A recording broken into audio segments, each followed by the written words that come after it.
প্রিয় দর্শক, আজকের বাংলাদেশ ইউটিউব চ্যানেলের পক্ষ থেকে আপনাদের সবাইকে স্বাগতম।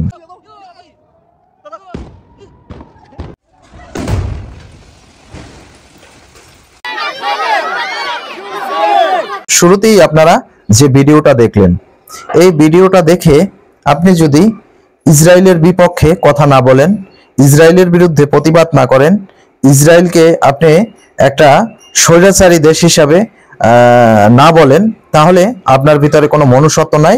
আপনি একদম যাকে বলে ইবলিসের বংশধর বা ফেরাউনের বংশধর বা শয়তানের বংশধর, যেটাই বলেন, আপনি মানুষ না।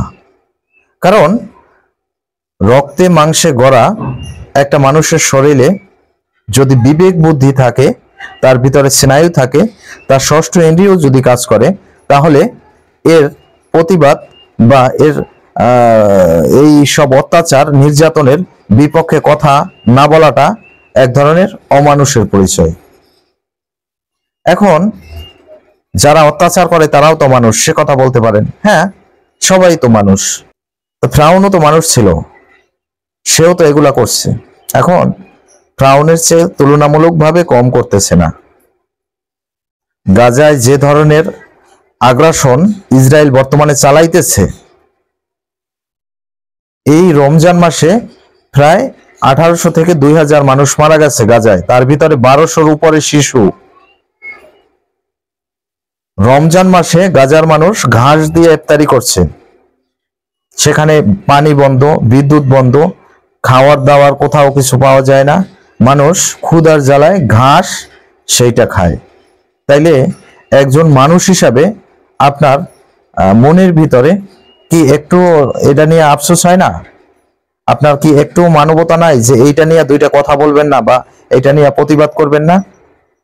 আজকের আমার এই নিউজটা আপনারা সবাই শেয়ার করে দেবেন, যদি আপনাদের ভিতরে এতটুকু বিবেক থাকে। কারণ একটা মানুষ হিসাবে তার ভিতরে যদি বিবেক বুদ্ধি মনুষ্যত্ব না থাকে, সে মানুষ না। একটা মানুষ হিসাবে যে যদি অন্যায়ের পক্ষে কথা না বলে, সে মানুষ না। তো আপনারা যদি এই ফিলিস্তিনির যত ভিডিও পাবেন, শুধু আমারটা না, যতগুলো ভিডিও পাবেন সবগুলো ভিডিও আপনারা শেয়ার করে দেবেন। কারণ যদি আপনি শেয়ার না করেন, তাহলে আপনি ওই অমানুষের কাতারে। এবং আমার এই কথাবার্তাগুলো যে আমি খারাপ ভাষায় বলতেছি, আপনি যদি ভালো না লাগে, তাহলে আমাকে একটা কমেন্ট করে যাবেন যে হ্যাঁ, আপনি খারাপ ভাষায় বলছেন, আপনি ভালো না। এখন আপনি ইসরায়েলের, আমি যখন এই মুহূর্তে কথা বলছি, এর ভিতরে হয়তো আরো 200 মানুষ মারা গেছে। সামাজিক যোগাযোগ মাধ্যম আছে, যেমন ফেসবুক বলেন, টুইটার বলেন, এখানে বিভিন্ন ধরনের পোস্ট করে তাদের যে দুঃখ, দুর্দশা এবং নির্যাতনের যে চিত্র, এটা তুলে ধরছে। কিভাবে মানুষ মারা যাচ্ছে, কিভাবে এক জায়গায় বাপ মা ছেলে মেয়ে এক বাড়ির নিচে পিষে মারা গেছে, কিভাবে বোমা হামলা করা হয়েছে।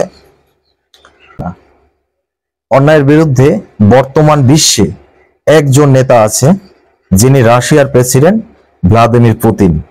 সে সব সময় অন্যায়ের বিরুদ্ধে কথা বলে, কিন্তু আমরা বাঙালিরা তো আবার পুতিনকে দেখতে পারি না।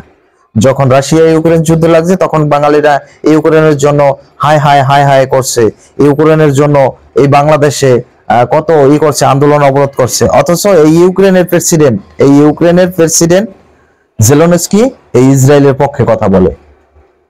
এখন আপনারা হরতাল করতেছেন, বাংলাদেশে অবরোধ করতেছেন, হ্যাঁ, নো স্কুল করতেছেন, যে আজকের কোনো ক্লাস হবে না, আজকের স্কুল কলেজের সব প্রোগ্রাম বন্ধ, এগুলা করতেছেন। আর যখন রাশিয়া ইউক্রেন যুদ্ধ হয়েছে, তখন আপনারা ইউক্রেনের পক্ষ নিয়েছেন। ইউক্রেনের পক্ষ নেওয়া বুঝেন না? ইউক্রেনের পক্ষ নেওয়া মানে ইসরায়েলকে সমর্থন করা, সেটা তো করছেন। তা এখন কেন হাহুতাশ করতেছেন? তখন তো আমেরিকার পাঁচ আসছেন, ইউক্রেনের পিছে পিছে দৌড়াইছেন, এখন কেন হাহুতাশ করতেছেন? আমার কথা শুনলে শরীরে লাগে, জ্বালা ধরবেই। কারণ পৃথিবীতে একমাত্র দেশের প্রেসিডেন্ট হিসেবে জনাব পুতিন, উনি সবসময় অন্যায়ের বিরুদ্ধে কথা বলেন। যখন আফগানিস্তানে এরকমের হয়েছে, তখন আফগানিস্তানের পক্ষ নিয়ে কথা বলছেন। যখন যেথায় হয়, তখনই সে অন্তত মুসলিমদের পক্ষ নিয়ে দুইটা কথা বলার মতন একজন নেতাই আছে, সেটা পুতিন। যেমন এখন বর্তমানে ইরান আর আমেরিকা যুদ্ধ লাগার 85% দ্বার প্রান্তে, কিন্তু আমেরিকা কেন এই যুদ্ধটা করতে পারে না সেটা কি আপনারা জানেন? কারণ এখানে রাশিয়া ভেটো দিচ্ছে। পুতিন বলছে তুমি যদি ইরানের উপরে কোন রকমের আক্রমণ করার চেষ্টা করো তাহলে রাশিয়া একদম সরাসরি ইরানের পক্ষ নিয়ে যুদ্ধ করবে। এই ধরনের পাগলাইটটা কিছু মার্কা নেতা আমাদের দরকার। এই পুতিন মার্কা নেতা আমাদের দরকার। পৃথিবীর ভিতরে যদি আর 5টা দেশে আর 5টা পুতিন থাকতো তাহলে পৃথিবীটা আরো অনেক ভালো থাকতো, আরো অনেক ভালো থাকতো। আর একজন আছে উত্তর কোরিয়ার প্রেসিডেন্ট কিম জং উন, কেউ রে মানে না, কেউ রে না। এইসব আমেরিকা এগুলা কোনো বাল পাত্তাই ধরে না, ঠিক আছে, একদম মারিয়ে দেবে।